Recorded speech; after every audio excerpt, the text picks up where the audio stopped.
I thought the night was supposed to be about me. After all, I had just been promoted to major in the U.S. Army, and my mom insisted on having a family dinner to celebrate. Nothing too fancy, just a sit-down meal at a nice restaurant in San Antonio. My sister Lena somehow turned it into her own show. She booked a big table, invited half the people she knew from her social circle, and strutted around like she was hosting a political fundraiser.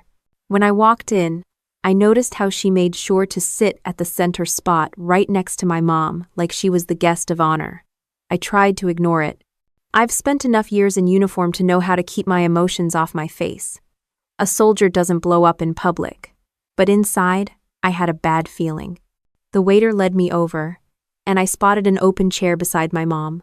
I smiled, started walking toward it, and that's when Lena slammed her palm down on the table and raised her voice so everyone in the room could hear. "This table is for the family," she snapped. "Get outside." For a second, I thought she was joking.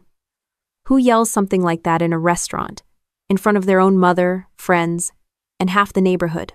But Lena had that look chin lifted, smug little smile tugging at the corner of her mouth, daring me to argue. The chatter in the room stopped cold. Every head turned my way. A couple of my army buddies who'd come to celebrate froze, caught between pretending they didn't hear it and wanting to defend me. Some of Lena's friends giggled like middle school kids watching a cafeteria fight. I just stood there. My first instinct was to remind her that I had earned the right to sit wherever the hell I wanted. But the discipline drilled into me over the years kept me in check. When you've dealt with screaming drill sergeants, angry colonels, and exhausted soldiers ready to quit, you learn not to give people like Lena the satisfaction of watching you lose your cool. Instead, I quietly pulled out the chair and sat down anyway. My mom gave me a weak smile, but she didn't say anything. Her arthritis was bad that week, and the last thing she wanted was to get caught in the middle of one of Lena's performances. Lena glared at me, but with everyone staring, she turned back to her glass of wine, as if she had already won. Dinner dragged on. I could feel eyes on me every time I lifted my fork. Lena kept the spotlight on herself, bragging about how she had managed the entire dinner, how exhausting it was to host, and how grateful Mom should be for everything she did. She tossed in a few digs about how some people don't understand what real responsibility looks like because they're always away at work. It didn't take a genius to know she was talking about me. Then came the kicker. When dessert plates were cleared, the waiter walked over with the check. He didn't put it in front of Lena, who had ordered half the bottles of wine on the bill. He didn't put it in front of her boyfriend Eric, who had spent the evening on his phone pretending he was too busy to notice the tension. No, the waiter placed the leather folder right in front of me. $2,000. The table went silent again, and this time I heard a chuckle from someone at Lena's end. "Well, Major, I guess rank has its privileges," one of her friends said, loud enough for everyone to hear. I didn't move right away. I just looked at the bill, then at Lena. She smirked like she had pulled off the perfect ambush. She wanted me humiliated twice in one night, first excluded from the table, then stuck paying for her little show. I didn't give her the reaction she wanted. Without a word, I slid the folder back across the table toward the waiter.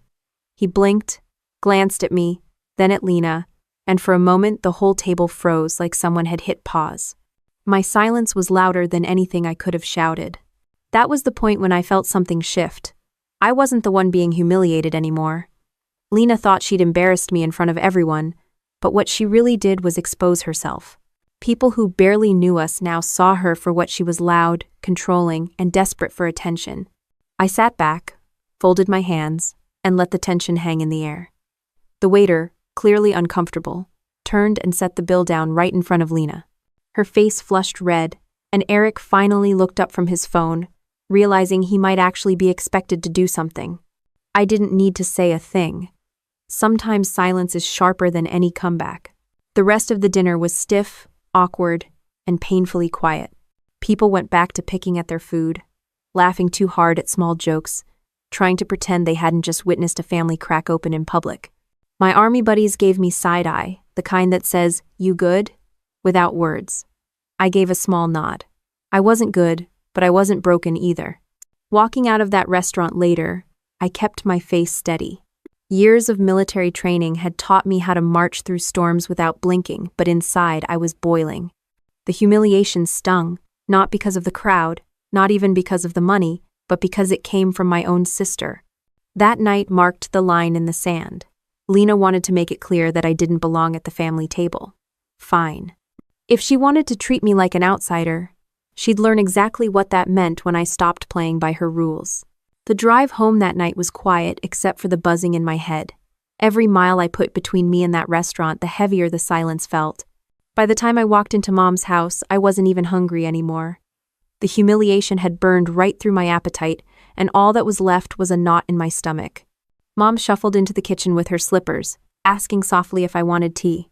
She always did that after arguments, like tea could somehow undo the poison Lena spread. I told her no, and leaned against the counter, arms crossed, trying to stop my jaw from clenching. She didn't say Lena's name, but we both knew that's what she was thinking about. It wasn't like Lena suddenly turned into this person. She'd been building to it for years, little by little, always pushing boundaries. Growing up, she had a way of making everything hers. Toys, friends, even attention at school if Lena wanted it, she claimed it, and if you got in her way, she'd make you regret it. Back then, I thought it was just normal sibling rivalry. I figured she'd outgrow it. Instead, she refined it. Dad used to be the referee. He was quiet, steady, the type who never raised his voice but always knew how to shut an argument down with just a look. After he passed, things shifted fast. Lena stepped in like she was the new head of the household, and Mom was too tired and too grief-stricken to challenge it.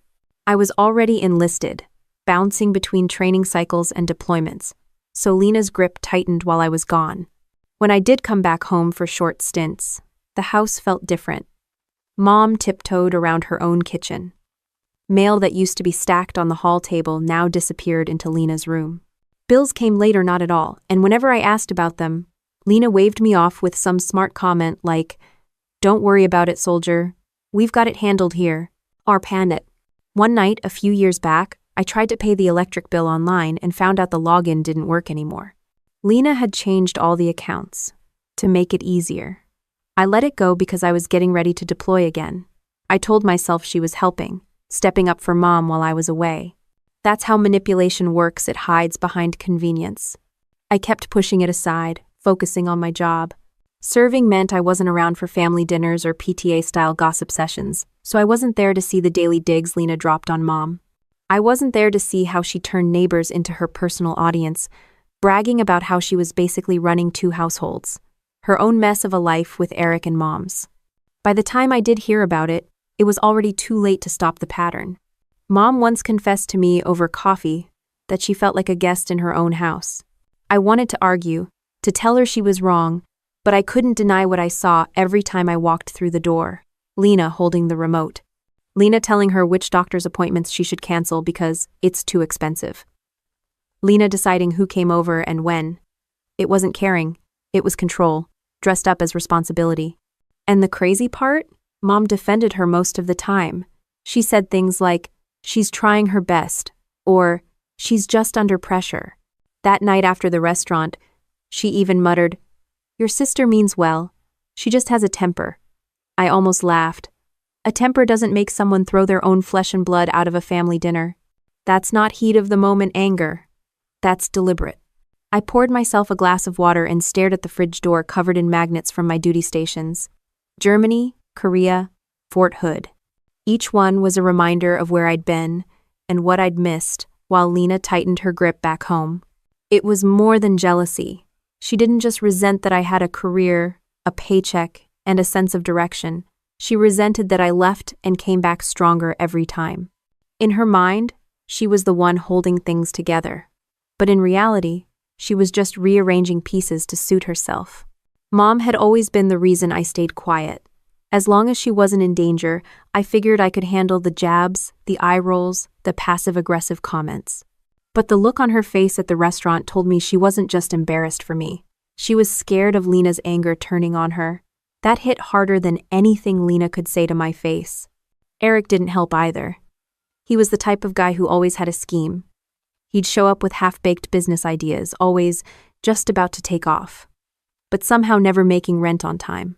I overheard him once talking about using Mom's house as collateral for something, and when I confronted him, he laughed it off like I was paranoid. That laugh stuck with me, though. It wasn't the laugh of someone who was joking. It was the laugh of someone who thought he'd already won. I realized Lena had been rehearsing that restaurant stunt for years. Every eye roll, every bill she hid, every time she reminded Mom that I wasn't around, those were dress rehearsals for the moment she could finally shove me out in public and claim the stage for herself. Standing in that kitchen with Mom, I promised myself one thing. Lena might control the house while I was gone, but she wasn't going to control me, not anymore. The first real crack showed up a few weeks later when Mom handed me a letter she didn't understand. It was from the bank. Thick envelope, official stamp across the top. She slid it across the kitchen table like it was something toxic. Her voice was quiet when she asked, "Can you read this for me?" The letter was about a late payment on a line of credit. I frowned because I knew Mom didn't have a line of credit. Her only accounts were her checking and savings, the ones she barely touched except for groceries and prescriptions. I read it twice to make sure I wasn't misunderstanding. It was clear. Someone had opened a home equity line of credit, a HELOC, using her house as collateral. The balance was already over $100,000. I looked up at her. She was wringing her hands, waiting for me to explain. My first thought was maybe it was a mistake, some kind of paperwork error, but the pit in my stomach told me it wasn't. "Did you sign anything with the bank recently?" I asked. Mom shook her head so fast I knew she was telling the truth. Lena walked in just then, all casual with her coffee mug, like she didn't hear the tension filling the room. She spotted the letter on the table and her smile froze for just a second before she covered it with a sip of coffee. "Oh, that," she said, waving her hand. "I took care of it. No big deal." "No big deal?" I almost laughed.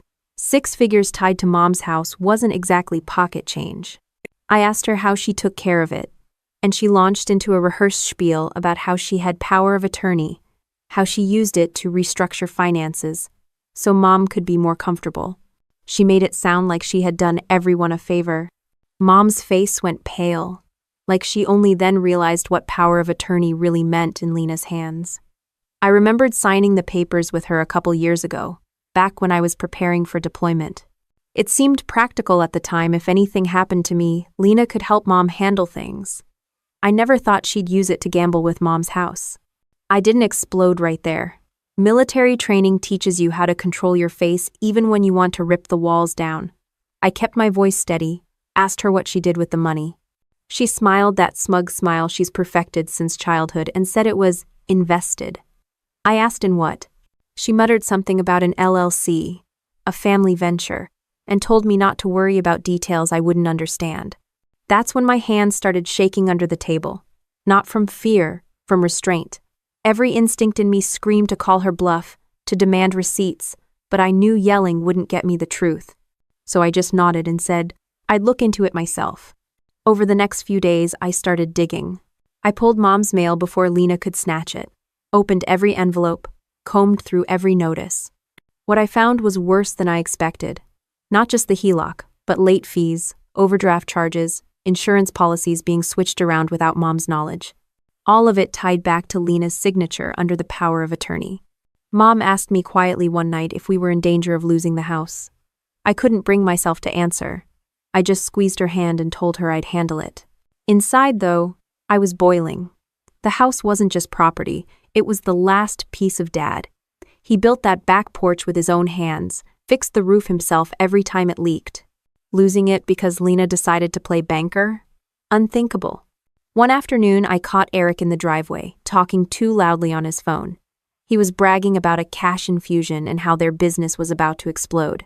I stayed out of sight until he hung up, then asked him directly if he was talking about the HELOC money. He gave me that greasy grin and said, "It's all under control, Major. Don't sweat it." Hearing my rank come out of his mouth like a punchline made my skin crawl. I realized then it wasn't just Lena. She and Eric were a team, and Mom's house was their piggy bank. I took the next step the way I'd approach a mission. Carefully, with evidence. I requested copies of all the bank paperwork. It took some convincing, but when I showed the bank manager my ID and explained I was Mom's daughter, and also on the POA file, he finally pulled them up. Sure enough, Lena's name was everywhere. She'd opened the HELOC 6 months earlier, drawn out $120,000, and funneled it through a shell LLC registered to her and Eric. The LLC had some generic name like Monroe Ventures. Nothing that actually meant anything. No real business, no employees, no product, just a mailbox address at a strip mall and a checking account bleeding money. I drove home with the copies stacked on the passenger seat, my jaw clenched so tight I gave myself a headache. Lena and Eric weren't just irresponsible. They were stealing. From Mom. From me. From the family. That night, I watched Mom sleep in her recliner, soft snore, blanket slipping off her shoulders. She trusted us to take care of her, and here we were, one daughter robbing her blind, the other scrambling to patch holes in a sinking ship. I felt ashamed for ever signing that POA, ashamed I hadn't questioned sooner. But shame wasn't going to save the house. Evidence would. The next morning, I told Mom I was going to run errands, and instead met with a lawyer I knew from my reserve unit, Captain Whitaker. Sharp. No nonsense. The kind of officer who never sugarcoated a thing. I showed him the bank papers. He didn't even blink before saying, "This is elder financial abuse, clear as day." Hearing those words made the situation real in a way it hadn't been before. Abuse. Not bad judgment. Not a family spat abuse. Whitaker said I had two choices. Confront Lena directly or start building a legal case that would stand up in court. He recommended the latter. Quiet investigation, document everything, get witnesses if possible. Walking out of his office, I knew this wasn't just about money anymore. Lena had crossed into criminal territory, and Eric, with his constant business deals, was dragging her deeper. By the time I pulled back into Mom's driveway, Lena's car was already there. I saw her silhouette in the living room window, pacing, phone pressed to her ear. She was probably spinning another one of her stories. For once, though, I didn't feel cornered. I felt focused. I decided to act like I believed Lena's excuses while I moved forward quietly. Pretending to buy her family venture story gave me time to put real pressure where it mattered evidence. That's when I called a private investigator. His name was Samir Patel, a former cop who'd traded night shifts for stakeouts with a camera. He worked out of a cramped office above a pawn shop, the kind of place you'd never notice unless you were looking for it. Samir had seen his share of family messes, but once I laid the paperwork on his desk, his eyebrows shot up. "This isn't sloppy bookkeeping," he said, flipping through the copies of the HELOC withdrawal slips. "This is structured. She's funneling money through an LLC, and that's intentional." I explained the power of attorney, the fact that Lena had legal access. He nodded slowly. Legal access doesn't mean moral or smart. What she's doing fits the pattern of elder financial abuse. You'll need more than paperwork. You'll need to show intent. So we set up a plan. Samir would track where the money went, follow Lena and Eric when they made their so-called business runs, and gather photographic proof. I didn't like spying on my own sister, but the thought of losing Mom's house made my stomach churn harder than any sense of family loyalty. The first week of surveillance didn't take long to pay off. Samir called me late one night, his voice steady but urgent. "I got them," he said. "Your sister and her boyfriend just walked out of a bank downtown. They wired 20 grand to an offshore account." He sent photos straight to my phone. Lena in a blazer she definitely couldn't afford. Eric holding paperwork, both looking smug. Seeing those photos made my hands shake again. Not with restraint this time, but with pure anger. It wasn't just carelessness, they were laundering money like professionals. Samir kept digging. Within days, he traced the LLC to nothing more than a rented mailbox and a bank account that bled money into Eric's personal expenses, casino charges, car payments, and dinners at restaurants Mom hadn't stepped foot in since Dad died. Each receipt was another nail in the coffin of Lena's family venture. Meanwhile, I kept up the act at home. Lena bragged about how she was building something big, and how one day I'd thank her for securing our future. I bit my tongue and nodded, memorizing every word, every slip she made about investors or capital. Mom just looked confused most of the time, asking me quietly if everything was okay. I told her I had it under control, though inside I was counting the days before Lena did something irreversible. Then came the moment that sealed it. Samir called with a recording. In our state, one-party consent meant I could legally record conversations as long as one person knew. He'd managed to catch Lena and Eric talking outside a bar. On the tape, Lena laughed about how easy it had been to use Mom's trust to get the bank loan. Eric joked that Mom would be in a nursing home before she ever figured it out. I listened to that recording 3 times, jaw locked. Hearing my own sister laugh about throwing Mom into a nursing home like she was disposable, it lit something in me I couldn't turn off. Samir didn't stop there. He pulled property records and found out they'd tried to use Mom's credit to secure a lease on a second house for investment purposes. The application was denied, but the attempt was in black and white. It was clear. Lena and Eric weren't dabbling. They were actively scheming, and Mom was their golden goose. I went back to Captain Whitaker with the new evidence. He skimmed the file, eyes narrowing. This isn't just bad behavior anymore. This is fraud. Abuse of POA. Possible wire fraud depending on how far the money traveled. His advice was the same. Build everything piece by piece, airtight. Courts don't deal in emotions, they deal in proof. I felt like I was living 2 lives by day. The dutiful daughter eating dinner with Mom and nodding at Lena's fake smiles. And by night, the soldier collecting intel, prepping for a confrontation that would hit harder than anything I'd faced in uniform. But even with all the evidence, one thing kept nagging me. Lena was clever enough to know when lines were being crossed. Why risk leaving so many trails? The answer came when Samir dug deeper into Eric. Turns out he had a record 2 counts of securities fraud from a few years back. Both pled down to misdemeanors. That's when it clicked. Eric wasn't just the boyfriend. He was the architect. He knew the system, knew how to stretch POA authority to the edge, and Lena was the willing accomplice. The worst part was knowing Mom had no idea. She still saw Lena as the responsible one, the daughter who helped with the bills while I was away serving. If I dropped the bomb without airtight proof, Lena would twist it, spin the story until Mom doubted me. I'd seen her do it before, make herself the victim, paint me as the bossy soldier who didn't understand how hard real life was. Samir suggested we go a step further, document Lena's interactions with Mom. If she pressures your mom, even casually, it shows a pattern, he said. So we placed a discreet camera in the living room, angled at the couch where Lena usually cornered Mom with important papers. It didn't take long. Within a week, the footage showed Lena pushing Mom to sign documents without explaining them, brushing off Mom's questions, snapping at her when she hesitated. That video was the tipping point for me. Watching Mom shrink back while Lena shoved papers under her nose was worse than seeing any bank record. It wasn't just financial anymore, it was personal, emotional. She wasn't just stealing money, she was stripping Mom of dignity. I spent that night in the garage, pacing between the boxes of Dad's old tools, clenching and unclenching my fists. Every mission I'd ever run had rules of engagement, but this wasn't a battlefield with clear lines. This was family. And family doesn't get an easy set of rules. The next morning, Lena strutted into the kitchen, acting like nothing was wrong, talking about some business dinner she and Eric had lined up. I poured my coffee, nodded, and said nothing. Inside, though, the plan was already taking shape. I wasn't going to let Mom lose everything Dad built, and I wasn't going to let Lena and Eric laugh their way to the bank with money that didn't belong to them. The first hint that Lena sensed I was onto her came one Saturday afternoon when I stopped by Mom's to drop off groceries. As soon as I walked in, I noticed 2 of our cousins, Mark and Jenny, sitting in the living room. They looked uncomfortable, cups of untouched coffee in their hands. Lena was standing like a ringmaster in the middle of the room, telling some dramatic story. The second she spotted me, her tone shifted, but the tension hung in the air like smoke. Jenny gave me a tight smile. Mark avoided my eyes.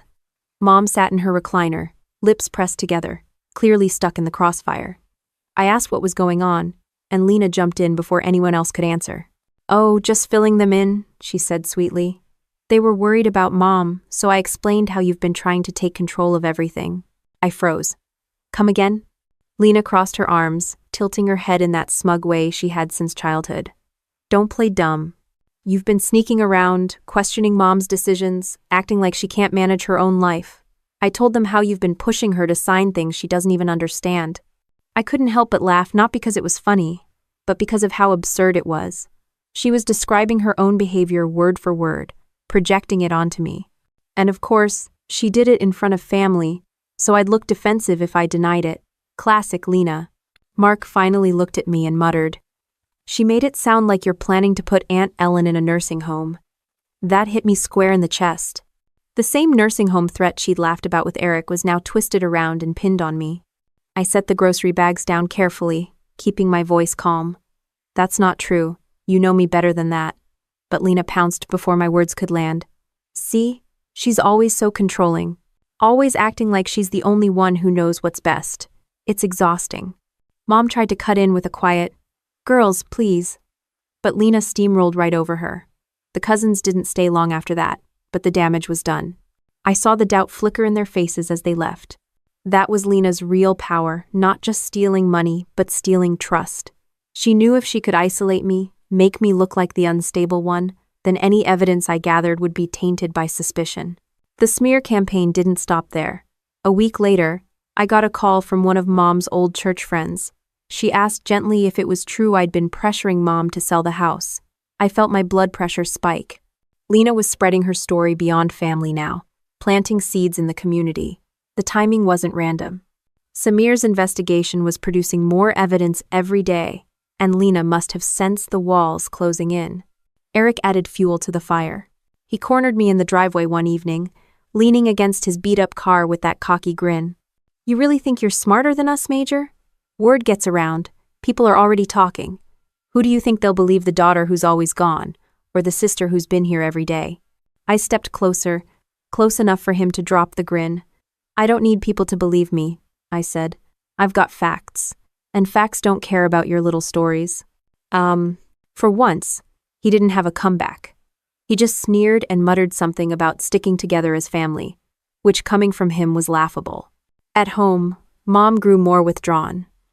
She started asking me strange questions, like whether I really thought she couldn't handle her own money, or if I was planning to move her out. I reassured her again and again, but I could see the doubt Lena was planting had already taken root.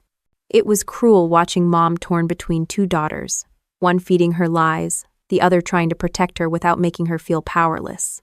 One evening, I walked into the kitchen to find Lena sitting at the table with a stack of papers spread out in front of Mom.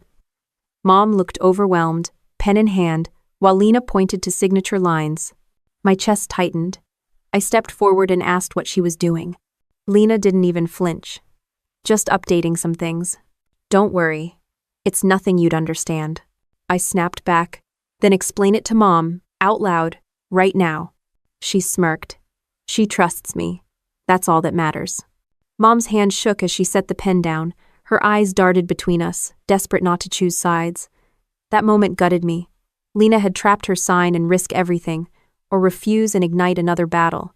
I pulled the papers away, ignoring Lena's screech, and stuffed them into my bag. Mom whispered my name, half scared, half relieved. Lena exploded. She accused me of trying to control Mom, of undermining her caregiving.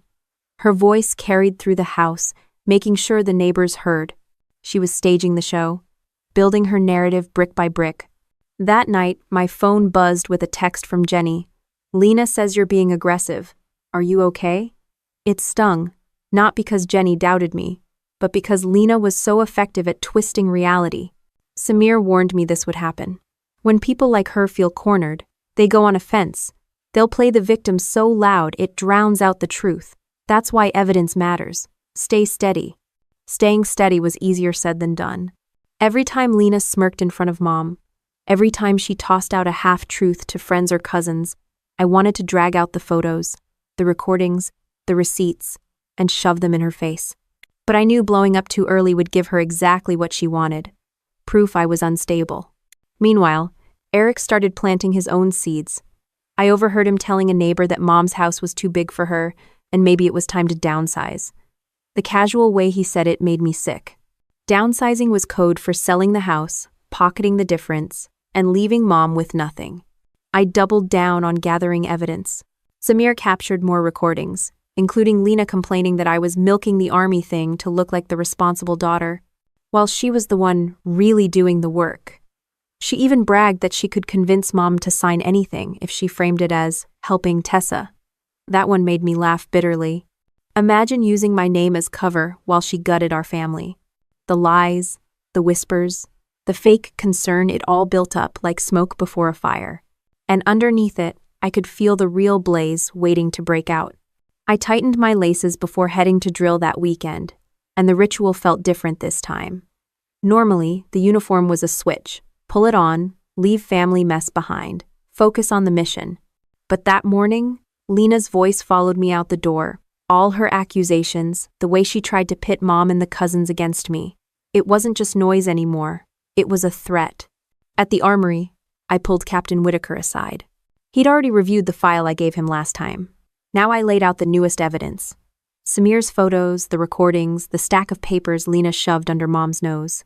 Whitaker listened without interrupting, the way good officers do. Then he leaned back and said, "You're dealing with two fronts: family loyalty and criminal liability. You'll need to decide if you're handling this as a daughter or as an officer who sees abuse of power." I hated the question because the answer was both. "She's my sister," I said, "but she's also robbing our mother blind." He gave me the kind of look that cuts right through excuses. "Then don't confuse compassion with weakness. You've been trained to gather facts, stay calm under pressure, and confront threats directly. Apply that here." His words settled something inside me. For months, I'd been bouncing between fury and hesitation. Now I realized I needed to treat this the same way I'd treat a mission. Discipline first, emotion later. That night, I sat at the kitchen table with Mom while she worked on a crossword. I asked her simple questions: what bills she thought she'd paid, what papers Lena had shown her recently, what she remembered signing. Her answers were vague, foggy, not because she was incapable, but because Lena made sure she stayed confused. That's when I told her the truth, gently but clearly. "Mom, Lena used your power of attorney to borrow money against the house." Her pencil slipped from her hand. She stared at me for a long moment, then shook her head like she wanted to push the thought away. "No, she wouldn't."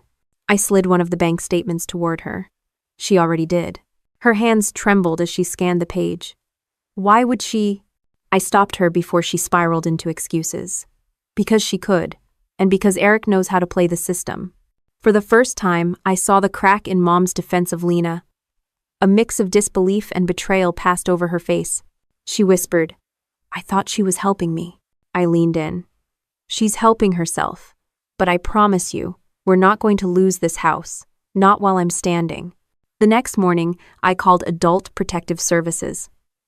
It wasn't a move I wanted to make, but Whitaker had been right. This wasn't just sibling drama, it was elder abuse. The investigator I spoke with listened carefully as I explained. She asked for documentation, and I faxed over copies of everything: bank statements, recordings, even screenshots of Eric's LLC filings. Within days, APS scheduled an official interview with Mom. When Lena found out, she exploded. She cornered me in the driveway, voice shrill, calling me a traitor for dragging the government into family business. I didn't flinch. I just said, "If you wanted to keep the government out, you shouldn't have stolen from your own mother." End quote. She screamed that I was trying to ruin her life. I almost laughed at the irony. She'd done a fine job of that herself. The confrontation shook Mom badly, though. She cried that night, not because of the investigation, but because her daughters were at war. I sat beside her, holding her hand, reminding her this wasn't about sides. "It's about truth," I said, "and truth doesn't pick favorites." Meanwhile, Eric tried a new tactic. He sent me a text that read, "We can work something out. No need to blow this up." I didn't reply. A second text came. "Think about your career. Army doesn't like scandals." That one made my blood run cold. He wasn't just scheming for money anymore, he was threatening my livelihood. I showed the messages to Whitaker, who told me to document everything and keep my chain of command in the loop if it escalated. Military life teaches you to guard your reputation as carefully as your weapon. I wasn't going to let Eric's slime trail touch mine. Samir added another piece to the puzzle. He traced withdrawals from the HELOC directly to casino markers in Eric's name. So not only were they draining Mom's equity, they were gambling it away. I stared at the receipts, thinking of Dad's hands sanding the porch rail, every nail he hammered into that house. They'd turned his work into poker chips. Still, I kept my cool in front of them. When Lena bragged at Sunday dinner about her business growing, I smiled and asked what their profit margin was. She stammered. Eric jumped in with some nonsense about early-stage investments. I pretended to be impressed while mentally filing away every detail for the case. The balance was hard being daughter, soldier, investigator all at once. But discipline kept me steady. I woke up each morning, laced my boots, and reminded myself, facts over feelings. Lena thrived on chaos, but I thrived on order, and order was exactly what would bring her down. I didn't tell Mom everything. I spared her the worst of the details, Eric's record, the offshore accounts, the casino trips. She didn't need that weight. What she needed was assurance, and I gave it to her every day. You're not losing your home. Not to them. One evening after drill, I stopped by Whitaker's office again. He spread all the evidence out across his desk, lining it up like pieces of a battle map. You've got more than enough to prove abuse, he said. Next step is timing. You want to make the confrontation public enough that she can't spin it, but safe enough that your mom doesn't collapse under the pressure. I nodded, already picturing the opportunity. Lena loved attention. She thrived on being the star at family gatherings. If there was ever a moment to pull the mask off, it would be then. As I left his office, I realized something had shifted in me. For months I'd been reacting, dodging Lena's lies, patching holes she left behind. Now, I was planning. Discipline had replaced fury. Strategy had replaced panic. I was no longer just the sister fighting back. I was the soldier leading the operation. I couldn't shake the feeling that Eric was the one pulling the strings. Lena had always been manipulative, but she didn't have the brains for shell companies, offshore accounts, or wire transfers. That kind of operation needed someone who'd already danced close to the law. And Eric fit that role a little too perfectly. Samir called me one evening with a new update. Your sister's boyfriend is dirty, he said flatly. I pulled court records out of Nevada. 2 counts of securities fraud from 2016. He pled down, but he lost his license to ever work in finance again. Then, I gripped the phone tighter. So he was banned from finance, and now he's managing an LLC? Samir chuckled bitterly. Managing is a nice word. He's laundering your mom's money through that LLC. And he's smart enough to keep Lena's name front and center, so if the whole thing blows up, she takes the first hit. Hearing that stung, not because I wanted to protect Lena, but because I could see exactly how Eric used her. She thought they were partners. In reality, she was his shield. Later that week, I spotted Eric's car outside the house when I came by after drill. He was on the porch, leaning against the railing like he owned the place. When I stepped out of my truck, he smirked. Busy day, Major? He asked, dragging out the rank like it was a joke. I didn't answer. I just walked past him, but he wasn't done. Funny thing, he said, loud enough for the neighbors to hear. Word is, you've got a temper problem. Dangerous mix with military folks. People might start wondering if you're stable. I froze mid-step. That was his play. If they couldn't bury me with lies about Mom, they'd smear me personally, drag my career into it. I turned slowly. Careful, Eric, I said. You're not the first punk who thought threats made him look powerful. They just make you look desperate. His grin faltered for a second before snapping back. We'll see who's desperate when this all shakes out. Inside, Mom was anxious, wringing her hands. He said the neighbors think you're trying to get me put away, she whispered. My chest tightened. Eric was poisoning every circle we had, drip by drip. That night, I asked Samir to dig deeper, not just financials, but associates, addresses, everything. 2 days later, he handed me a folder thick enough to choke on. Inside were property records, old arrest reports, even a bankruptcy tied to a scam business Eric ran in Arizona. Buried in the stack was something worse. A restraining order filed by a former girlfriend who accused him of intimidation and threats. I read every page twice, my jaw locked. This wasn't just sleazy business. Eric was dangerous. Meanwhile, Lena was doubling down. She started showing up at family gatherings I wasn't even at, spinning her version of the story to anyone who'd listen. According to her, I was jealous of her success, paranoid about Eric, and trying to tear the family apart because I couldn't stand not being in control. It was a perfect script, half-truths wrapped in emotional language, delivered with crocodile tears. One evening, Mom's neighbor stopped me as I was unloading groceries. She lowered her voice and said, Honey, your sister told me you were trying to sell your mom's house out from under her. Is that true? I almost dropped the milk. The lie wasn't just spreading, it was becoming the narrative. I forced myself to smile and said calmly, No, that's not true. I'm the one keeping the house safe. But inside, the anger was boiling. Samir gave me another bombshell a week later. They tried to spearfish your TSP account. I blinked. My what? Your thrift savings plan, retirement. Someone sent a spoof email pretending to be TSP support, asking for login credentials. They timed it right after a drill weekend, probably thinking you'd be too busy to notice. I felt the blood drain from my face. You're saying Eric tried to hack my military retirement? Samir didn't hesitate. The timing, the IP address, the fact that it was routed through one of his known addresses, it all points to him. I sat back in my chair, staring at the ceiling. They weren't satisfied draining Mom. They wanted me too. When I told Whitaker, he was stone-faced. That's federal. If you can tie it back to him, that's not family drama anymore, that's prison time. I realized then that Eric's arrogance wasn't just greed. He thought he was untouchable. He thought Lena's family shield, plus his manipulative charm, would keep the law at bay. At home, I started locking my bedroom door again, something I hadn't done since high school. Mom noticed, and it broke my heart when she asked if I was afraid of my own sister. I didn't answer. The truth would only make her cry harder. Meanwhile, Eric tried to cozy up to Mom, acting like the dutiful boyfriend. He'd show up with groceries, mow the lawn, even fix a leaky faucet. But Samir's photos told the truth. An hour after helping, Eric was at the casino, blowing money that didn't belong to him. The manipulation was constant, suffocating. Lena played the loyal daughter, Eric played the supportive partner, and together they painted me as the villain. But every smear, every lie, every failed phishing attempt only made me more determined. One night, I sat at the kitchen table, Dad's old hammer lying across from me like a reminder. He built this house with sweat and patience. He taught us better than this. I whispered to myself, not one more dollar, not one more signature, not one more lie. The evidence pile was thick. The APS file was open. And Eric's past, ugly and undeniable, was finally on the record.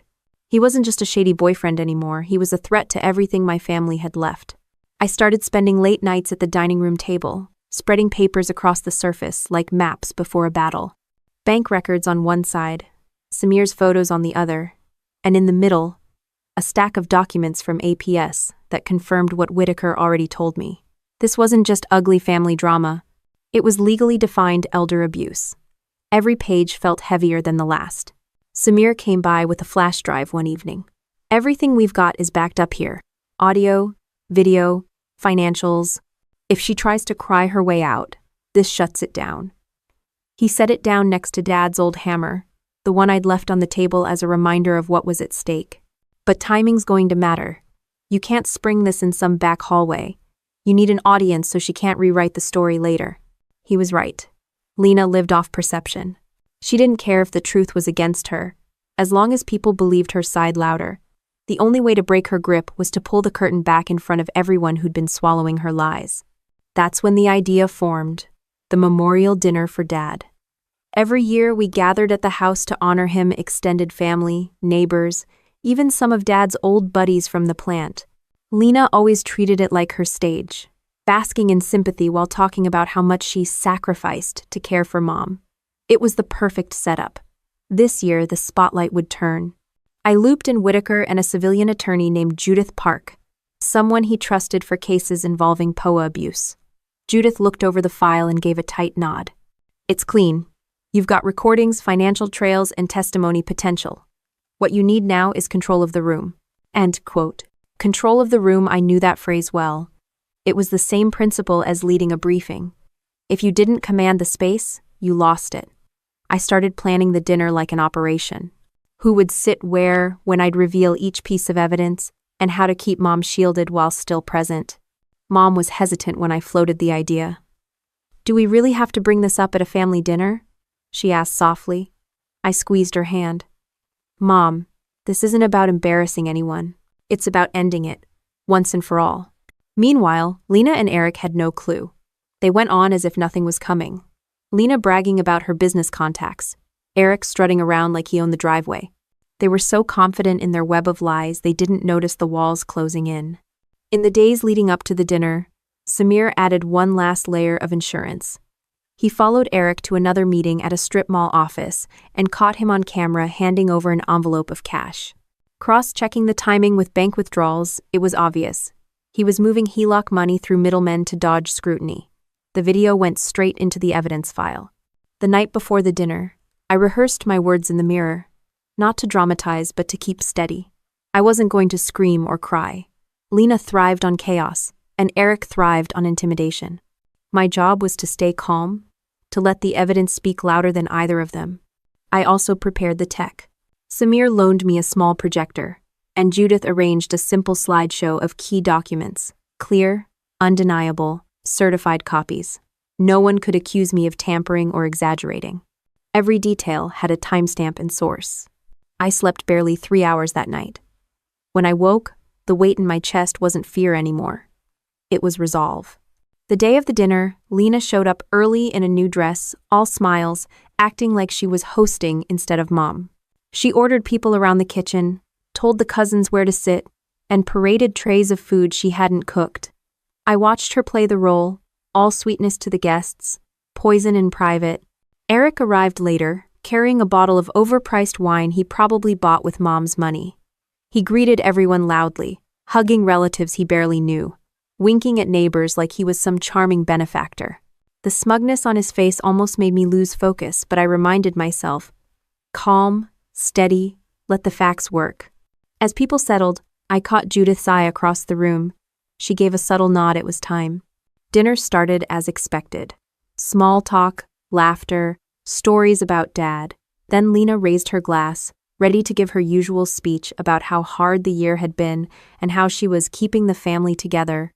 I stood before she could finish, sliding the flash drive into the laptop connected to the projector. The first image appeared on the wall.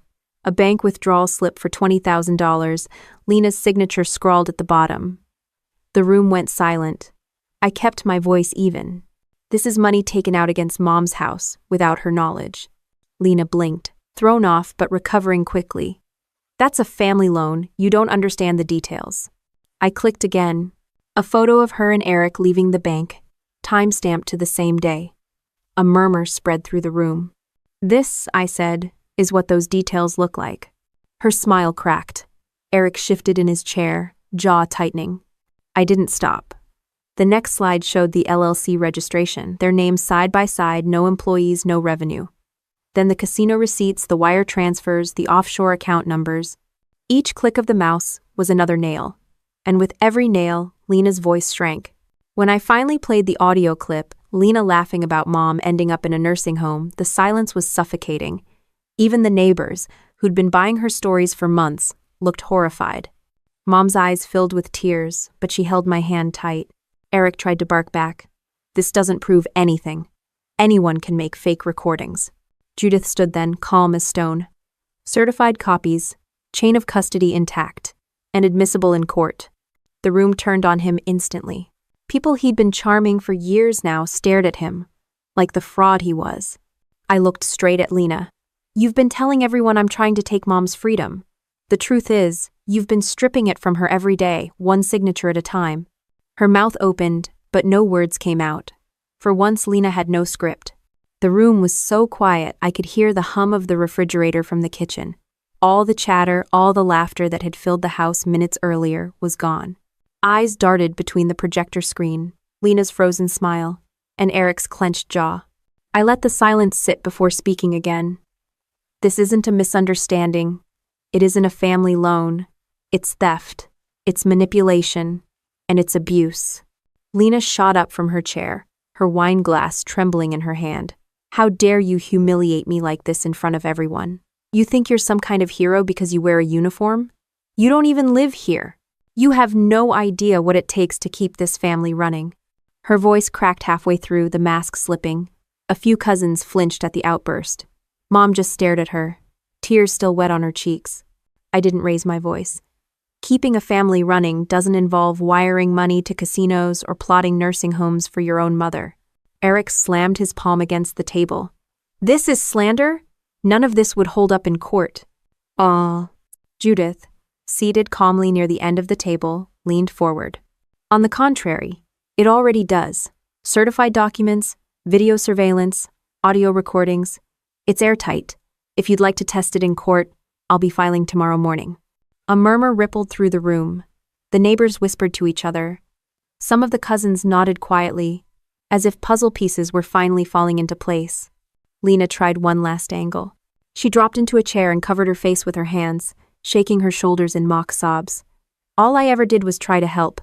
Tessa has always hated me, and now she's destroying me in front of my family." Mom's voice, soft but firm, cut through the performance. "Stop it, Lena." Everyone turned to her. She wiped her eyes and looked directly at her oldest daughter. "I believed you. For years I believed every word. But no more." Lena's sobs stalled instantly. She peeked through her fingers, shocked that Mom hadn't played along. I pressed the point. "This isn't about me versus you. This is about Mom's safety, her home, her dignity. And you threw all of that away for greed." Eric stood, knocking his chair back, trying to redirect. "This family doesn't understand business. You're all stuck in the past. We were building something bigger than this crumbling house." Judith clicked the projector once more. The screen filled with the video of Eric sliding cash across a table at the strip mall office. The timestamp matched a withdrawal from the HELOC. Gasps filled the room. "This," Judith said sharply, "is money stolen from Ellen Monroe's home equity being laundered through a shell operation. You can call it business if you want. The law calls it fraud." Eric's face drained of color. His mouth opened, but nothing came out. I stepped closer to the table, my boots echoing on the hardwood. "For months, you both tried to paint me as paranoid, jealous, controlling. You spread lies to our family, to our neighbors, even to Mom. But here's the truth. You abused a legal document, you drained bank accounts, and you gambled away our father's legacy, and now everyone can see it." The projector light flickered across Lena's face, highlighting the panic that no amount of fake tears could hide. Cousin Jenny finally spoke up.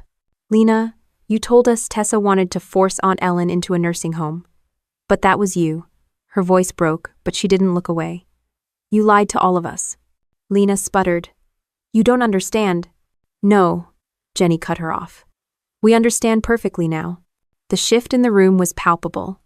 People who had walked in ready to believe Lena were now leaning away from her, their sympathy gone. Eric tried one last desperate move. He pointed at me, voice shaking. "She set us up. The army trained her to do this. Surveillance, spying, manipulation, it's second nature for her." That almost made me laugh. The army trained me to protect people, to stand up to bullies, and tonight, that training finally came in handy. The crowd wasn't buying his excuses. Neighbors whispered words like disgusting and criminal. Even Mark, who had seemed doubtful before, stood and shook his head at Lena. "Dad trusted you with this house. You dishonored all of it. I calls it." The weight of the truth finally cracked the performance. Lena dropped her act completely, rage twisting her face. She jabbed a finger at me. "You think you've won? You think this makes you better? You'll regret this, Tessa. You don't know what you've started." I didn't flinch. "What I started was stopping you." The room fell quiet again. But this time, it was different. It wasn't shock, it was clarity. Mom rose slowly from her chair, gripping the table for balance. She looked first at me, then at Lena. Her voice was steady. "I want the power of attorney revoked. Effective immediately." Judith nodded. "That can be arranged, Mrs. Monroe." Lena's eyes went wide. For the first time, she realized she'd lost control completely. I placed the flash drive back in my pocket and shut the laptop. The evidence had done its job. For years, Lena had controlled the narrative. But tonight, the story belonged to the truth. The fallout began almost immediately after that dinner. Once the projector went dark and people began filing out of the house, whispers turned into phone calls, and phone calls turned into formal complaints.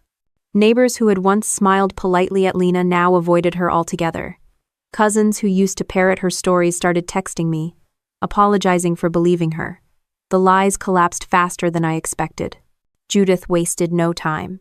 The next morning, she filed the petition to revoke the power of attorney in county court. She included every piece of evidence: the HELOC withdrawals, the Shell LLC, the casino receipts, the recordings, even Eric's shady past. APS backed the petition with their own report, documenting Mom's vulnerability and Lena's exploitation. The case was airtight. When the sheriff's office delivered the notice, Lena threw a fit so loud the entire block probably heard it. She stormed into Mom's house, demanding to know how I could betray her like that. Mom, to her credit, didn't back down. She looked her oldest daughter in the eye and said, "You betrayed yourself." Eric tried to play tough in the days that followed. He called me one evening, voice low and threatening. "You think you can bury me with paperwork? I've been through worse. Judges don't scare me." I didn't bother raising my voice. "It's not the judge you should be worried about. It's the bank. It's APS. It's fraud investigators who live for cases like this. They don't care about family drama, they care about prison sentences." He hung up without another word. The bank moved quickly once the petition landed. They froze the HELOC account, cut off access, and launched their own review. I met with the branch manager in person, a man who had once believed Lena's polished act. His tone was different, now cautious, almost embarrassed. "We should have caught this earlier," he admitted. "The withdrawals, the shell company, it's a clear abuse of POA." They flagged Lena and Eric with the bank's fraud division, which meant no more easy loans, no more fast withdrawals, and a long uphill climb if they ever tried again. The county court hearing was scheduled within 2 weeks. It wasn't a drawn-out trial, but the room still filled with tension. Lena showed up in a blazer 2 sizes too small, trying to look respectable. Eric trailed behind her, avoiding eye contact. On our side, Judith sat poised with her folders. APS had their investigator ready, and Whitaker had quietly shown up in uniform, a silent reminder of credibility. The judge reviewed the evidence carefully, his brow furrowing deeper with each document. Lena tried her usual theatrics, crying about being misunderstood, about how she was just helping her mother. The judge cut her off mid-sentence. "Helping does not involve gambling away a senior citizen's home equity," he said flatly. Eric leaned forward, attempting to interrupt, but Judith slid the restraining order from his past across the table. The judge's eyes narrowed. "You failed to disclose this history while involving yourself in financial decisions for this family. That is a serious omission." In less than 30 minutes, the decision was made. The power of attorney was revoked, effective immediately. Mom's financial control was placed under temporary guardianship until a proper trust could be established, with oversight to prevent further abuse. The gavel hit, and Lena's face drained of color. She hissed at me as we stood to leave. "You think this is over? You just ruined your own family." I didn't even break stride. "No, Lena, I saved it." After the hearing, APS delivered a protective order for Mom, preventing Lena from pressuring her into signing anything. That meant no more surprise documents at the kitchen table, no more ambushes with a pen in hand. For the first time in months, Mom could exhale without Lena hovering over her shoulder. But Eric wasn't done trying to wriggle out. Within days, investigators traced more of the HELOC funds into his personal accounts. That tipped it into criminal territory. White-collar crimes don't move fast, but when they move, they're relentless. The district attorney's office opened an inquiry, and Eric was suddenly facing more than angry relatives, he was facing charges. Neighbors who had once waved at him now crossed the street to avoid him. The smug grin he wore everywhere was gone. He started parking his car 2 blocks away, probably to dodge process servers. Meanwhile, Lena unraveled. Without control of Mom's finances, she lost her leverage. The community she'd cultivated with gossip and fake concern evaporated overnight. Church friends stopped returning her calls. Relatives stopped inviting her to dinners. She went from self-appointed matriarch to outcast in record time. Mom, though shaken, grew stronger with each passing week. I helped her set up a living trust, splitting authority between me and a neutral third-party trustee to keep everything transparent. We froze her credit, closed unnecessary accounts, and added extra verification steps for every transaction. She told me one evening, with tears in her eyes, "I finally feel safe again." I realized that safety was more valuable than any dollar amount. Eric's downfall accelerated when the DA's office subpoenaed casino records. Surveillance footage matched Samir's photos. Eric cashing out chips hours after withdrawals from Mom's Hello. The charges stacked quickly. Fraud, elder exploitation, attempted wire fraud. The man who thought he was untouchable now faced the very real possibility of prison time. Lena tried to distance herself, painting Eric as the mastermind. But the paper trail didn't lie. Her signatures were everywhere. Even if she avoided prison, she couldn't avoid the permanent stain of being recorded in APS's files as an abuser. That alone was enough to strip her of any legal authority over Mom or anyone else ever again. The irony wasn't lost on me. For months, Lena and Eric worked tirelessly to destroy my credibility, whispering that I was unstable, dangerous, controlling. In the end, their own actions screamed louder than any lie they spread. One quiet evening, I sat on the porch with Mom, the sun setting over the house Dad built. She looked at me and asked, "Did I raise you girls so differently?" I thought about it before answering. "You raised us both with love, but choices shape people more than upbringing. And Lena chose wrong." Mom sighed, leaning back in her chair. "I just wish I'd seen it sooner." I placed my hand over hers. "You trusted her. That's not a flaw, Mom. That's kindness. She's the one who turned it into a weapon." The legal battles weren't completely over. Eric still had arraignments ahead, and Lena had to deal with the financial mess she'd helped create. But for the first time, the tide had turned fully in our favor. The house was safe. Mom was protected. The power Lena once wielded had been ripped away, replaced by accountability she couldn't dodge. For years, she had used shame and manipulation to silence me. Now, the truth had spoken louder than she ever could. The courthouse smelled faintly of old paper and stale coffee the morning Eric's arraignment hit the docket. I sat behind Mom, hands steady on her shoulders as we waited for the judge to enter. Lena showed up too, though she kept her distance, pretending she was there, just to support her boyfriend. The irony was thick, supporting him while he was charged with elder financial abuse, bank fraud, and wire fraud. The prosecutor didn't waste time. They laid out a timeline of withdrawals, matched with casino cash-outs and Eric's bank deposits. Screens lit up with footage of him at slot machines, stuffing cash into machines and cashing out minutes later. Then came Samir's photos, time-stamped, showing Lena with him at the bank the same morning of one of the largest withdrawals. Eric tried to look smug, but the sweat beating at his temples betrayed him. His attorney stammered through a plea for leniency, claiming Eric never intended to harm anyone. The judge raised an eyebrow. $120,000 says otherwise. Bail was set high enough that Eric wouldn't be walking free on pocket change. The gavel cracked, and Eric's expression shifted from arrogance to panic. Outside the courthouse, reporters circled like hawks. One shoved a mic toward me, asking how it felt to watch my own sister's partner face charges. I answered plainly, "Justice doesn't care about titles or relationships. It cares about actions." The clip aired on the evening news, and for once the community saw Lena not as the victim she pretended to be, but as the accomplice she really was. Protective orders followed swiftly. Lena was barred from contacting Mom without legal counsel present. The document spelled out every restriction: no texts, no surprise visits, no asking, just to borrow something. She was furious, pacing in front of the courthouse like a caged animal. She screamed at me, "You poisoned everyone against me." I didn't raise my voice. "You did that yourself." The weeks that followed felt like the quiet after a storm. APS closed their investigation, labeling the case substantiated elder abuse. That phrase alone carried weight. It meant Lena's name was now in state records, flagged permanently. No chance of ever becoming a guardian for anyone. No chance of running her manipulative routines again with the blessing of legal authority. Eric's world collapsed even faster. His employer, a construction subcontractor in Phoenix, fired him the moment the DA's charges became public. Word spread quickly, and his reputation tanked. He went from boasting at neighborhood barbecues about business ventures to being a cautionary tale whispered in coffee shops. The sheriff's office even found forged documents tied to his LLC. He had tried to falsify invoices to justify the missing HELOC money.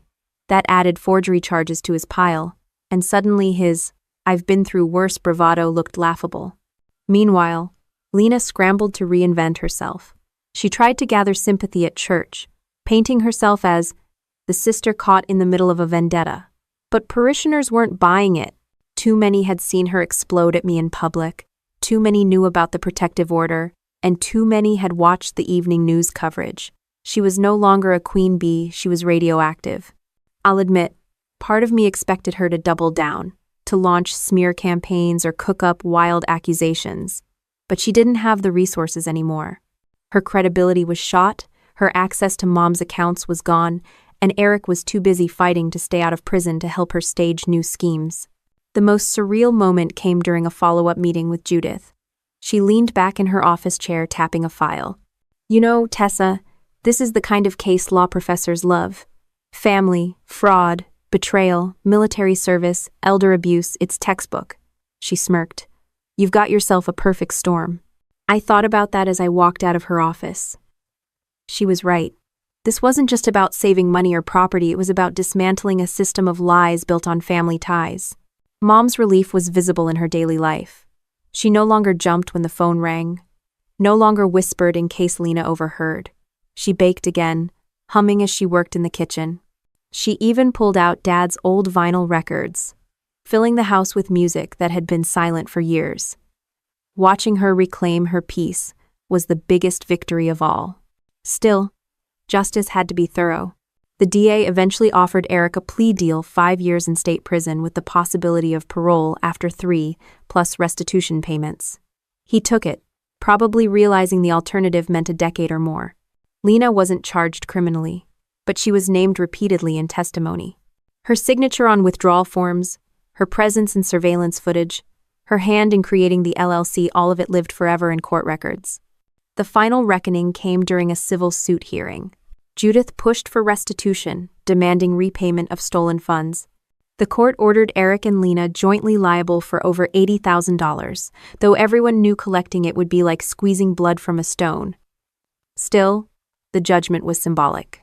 A legal stamp branding them both responsible. That night, as I locked up Mom's house, Lena appeared in the driveway. She looked smaller somehow, shoulders hunched, eyes hollow. She spat venom through clenched teeth. "You'll regret this. One day, you'll see what it feels like to have nothing." I didn't flinch. "I've already seen it, Lena. You created it for Mom, and I'll never let you do it again." She didn't answer. She just stood there until the sheriff's deputy accompanying me reminded her about the protective order. She backed away slowly, muttering under her breath, and disappeared into Eric's old truck. Walking inside, I found Mom sitting at the kitchen table, tea in hand. She looked up and said, "You did it, Tessa. You saved us." I sat down across from her, suddenly feeling the weight of months of battles catch up to me. "No, Mom, we saved ourselves. Together." The legal side was almost over, but the real victory was deeper. Lena no longer had power. Eric no longer had access. The lies no longer had control. Morning sunlight streamed through the kitchen window as Mom slid a plate of pancakes across the table. She hadn't made breakfast like that in years, not since Lena had taken over the house with her endless lists of what was acceptable.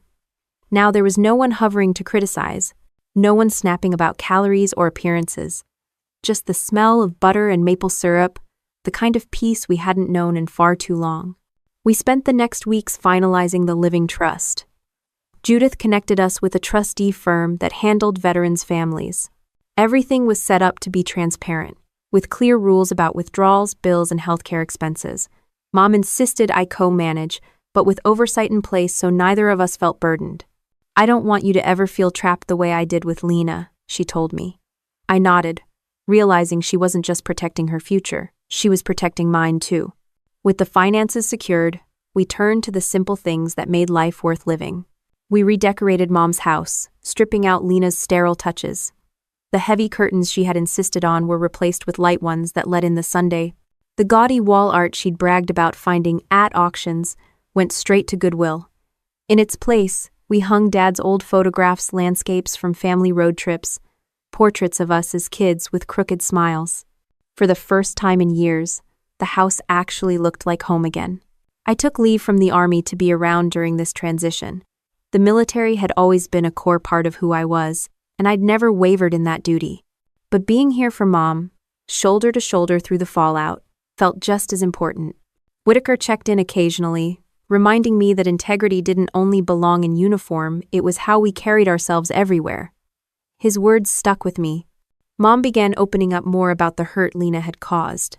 One evening, as we sat on the porch, she admitted, "I kept hoping she'd change, that maybe if I gave her enough, she'd finally see me as more than a wallet." Her voice cracked. But I realize now that no amount of love can fix someone determined to betray you. I held her hand and answered, "You don't owe her excuses. She chose greed over family. That's on her." It wasn't just mom healing. I found myself confronting the years of humiliation Lena had piled on me, every cutting remark, every attempt to paint me as controlling or cold. For so long, I let her words gnaw at me. But after watching her unravel, I finally understood. Projection had been her weapon. She accused others of the very things she was guilty of. Realizing that lifted a weight I hadn't even known I was still carrying. Neighbors started coming by again, not with pity but with respect. They brought casseroles, asked how mom was doing, and stayed to chat on the porch. One even said, "Tessa, you showed all of us what it looks like to stand up to family without tearing yourself down." That meant more than I expected. It was validation that the ugliness Lena had spread hadn't stuck to me. The Army community also rallied. Some of my unit members visited, offering to fix things around the house, install better locks, even check on mom while I was away. It reminded me that family wasn't just blood, it was also the people who showed up when it mattered. As months passed, Lena drifted out of the picture. Word spread that she'd moved to another state, trying to start over where fewer people knew her record. The APS entry followed her, though, and her reputation was beyond repair. She became a ghost of her own making. Eric, meanwhile, reported to prison, where orange jumpsuits replaced tailored jackets. The thought of him behind bars didn't spark joy, exactly, but it felt like balance had been restored. 1 year later, we marked Dad's anniversary with a family gathering. This time, the air wasn't tense. Relatives who had once believed Lena's stories came with open apologies. Aunts who had accused me of being too harsh now hugged me tightly. Even cousins who had stayed silent admitted, "We should have spoken up sooner." I didn't dwell on the past. It was enough to see everyone sitting together in peace, the way family was supposed to be. At the center of the table sat a framed challenge coin I'd received when I pinned on Major. I placed it there deliberately, not to flaunt rank but to remind everyone what honor looked like. Military service had taught me that honor wasn't about medals or parades. It was about choosing truth when lies were easier, about protecting those who couldn't defend themselves, about standing steady even when it meant standing alone. During dinner, Mom raised her glass. Her voice was strong, free of the tremors that used to shadow her words. To family not the kind bound by papers or poisoned by greed, but the kind that fights for each other. Glasses clinked, and in that moment, it felt like we'd finally rebuilt what Lena had tried to destroy. After everyone left, I stayed behind with Mom to clean up. She smiled as she stacked plates and said, "I don't feel afraid anymore." I realized she meant more than just finances. She meant Lena's shadow no longer haunted her. Later that night, I stood alone in the backyard, staring up at the stars. I thought about the journey from humiliation in that restaurant to this quiet victory. It hadn't been easy. It had cost time, tears, and trust. But we had made it. We had turned betrayal into a lesson, chaos into structure, and shame into strength. And as I looked back into the warm glow of the house, Mom humming in the kitchen, the photographs on the walls, the challenge coin on the table, I knew we hadn't just survived Lena's schemes. We had built something stronger in their place. Looking back now, I realized that none of this was really about money. It wasn't about the HELOC, or the fraudulent LLC, or even Eric's casino nights. What it was truly about was respect. Respect for the people who raised you, for the sacrifices that built the foundation of your life. Lena lost that respect the moment she treated our mother like a burden instead of a blessing. And once you cross that line, once you decide greed matters more than family, it's only a matter of time before everything crumbles. For me, this battle was never optional. The Army trained me to face hard choices, but it was being my mother's daughter that made me step into that fight. Protecting her wasn't a duty I could walk away from. It was who I am. What surprised me most wasn't Lena's betrayal. Deep down, I'd seen the cracks forming for years. What surprised me was the strength Mom found once the truth came to light. She didn't just survive losing her oldest daughter to lies and manipulation, she stood taller because of it. Watching her rediscover her voice reminded me that resilience doesn't belong only to soldiers. It belongs to anyone who chooses truth over fear. The house feels lighter now. Not just because the locks are changed and the finances are secure, but because the weight of deception is gone. We eat together, laugh without tension, and plan for the future without dread. If there's one thing I'll carry forward, it's this. Honor isn't a medal you pin on a uniform. It's the quiet decision, day after day, to defend what matters most. For me, that was my family. And though the scars of betrayal will never fully fade, neither will the proof that we overcame it with truth, with strength, and with the kind of love no scam can ever steal.